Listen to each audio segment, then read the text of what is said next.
morning, I miss you. Good morning, partner Ching. Good morning. Ala ng Maymay, I miss you too. Kumusta ang imuhang San Francisco, Camotes Island? Minus sa California, sa Matas, minus kaayo, partner. White stretch of pristine white sands with partner. Ganahan kayo. Pag ganahan kayo sa Ethan. Very Wow, I could see the line, no? Nagtupit ka dito, partner. Wala din ako scary. Wala din ako magtupis kung kita doha. Ay, kuya.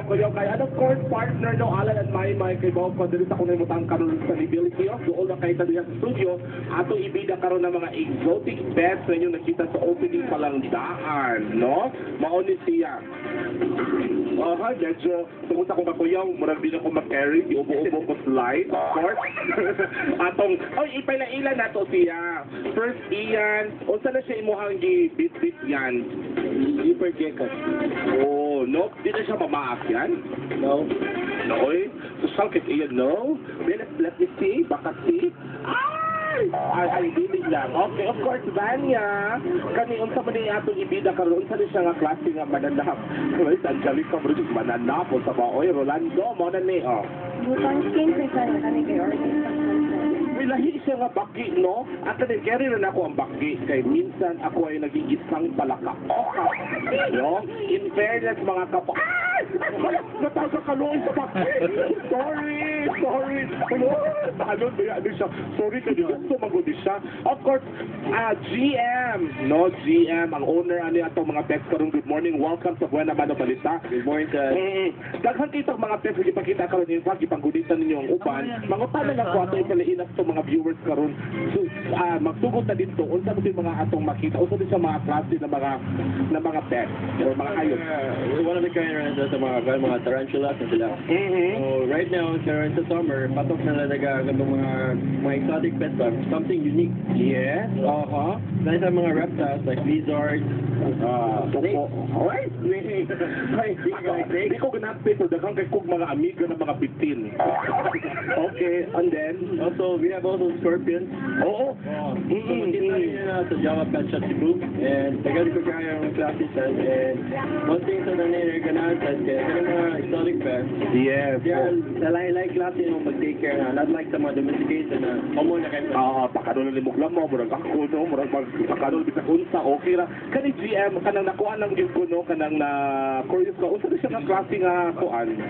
Yung bearded dragon. Dragon? Bearded dragon. So, unsa man siya? Kaya one of the kind of mga desert na lizard. Na ato lang ipakita sa itong viewers karon na ay gamay nga scorpion diri. Oo. Kani siya to gi-breed siya ninyo to meaning ng anak ninyo ang scorpion ninyo ang gibantayan o yun. Caribbean blue, John Shit. So, daghan sa mga klase, like kung ganahan mo mga docile, or mga beginners of scorpion, at mga emperor scorpion, kaning Longimanus, wala sa mga docile. So, dito sila ka ng kada ba kumapakan ka, kahit ka panglagom, hindi ko mapakan dyan, I'm in love ka. Alaga na ka mapapaan. Emperor scorpion, mga level 1 na scorpions, wala sa venom sila. Oo, kani ato mga nanay karon no, mga tatay, inlayaw dodong labi na si Sebe nga nagtutok siya karon, nga balik sa syudad. Mo ni siya taga-age ko gani ha. O saka kung gusto sila mag-stay for like ako especially I don't have any pets at home, no? Kana ko mag-start ko o saka ang mga do's and don'ts GM nga imong ma-share sa atong mga viewers karon. Okay, first thing first is mag-do yung mag-research na kung sa mga klase dapat ang inhabitat niya karang same as sa wild. Also, kailangan more research dapat silang diet. Meaning, ako lang kapuso, diet, meaning to say mga kapuso, kanina ato mga pets yung nakita karon ang ilang sang pagkaon, di ba? Mahal ba ang pagpakaon na nila sama sa kanya siyang si Dragon? Dragon meets elephant. Oo. Like kanina dragon, they usually eat crickets, lateral roaches. So, ganun sila, compared to mga like dogs, low maintenance sila. Actually, low maintenance, I call it kay, di sa kailangan na daily na premium lang muna natin na mag-atag pagkaon. But, watag lang yung pagkaon niya, you can, mo lang, i-stay lang mo ba? Stay lang. Of course, nagkuha naman sa mga i-research o pagkaon nila. Unsa pa kaha ang mga ingingon na itong top 4 na itong do's and don'ts. So, manatap sa i-research na ito kung sa nga klase itong gusto nga be. Of course, ang pagkaon.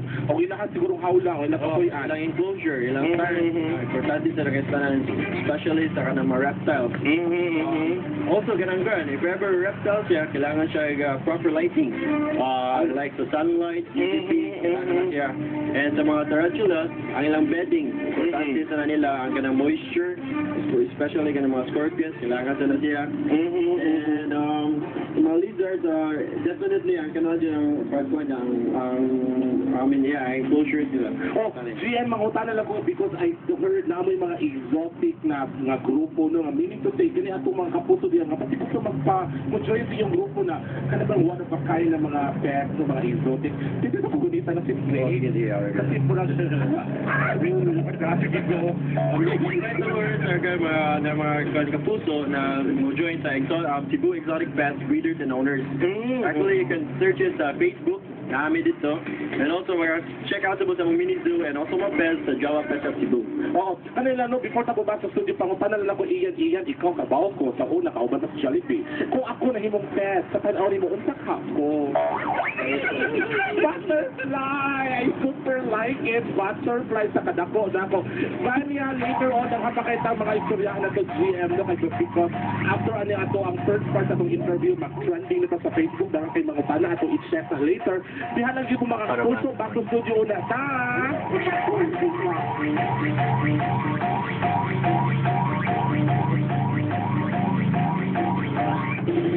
Dahil lang sa nato mga kapuso sa mga headlines karoon sa itong newspaper this morning, sa ito ang newspaper headlines.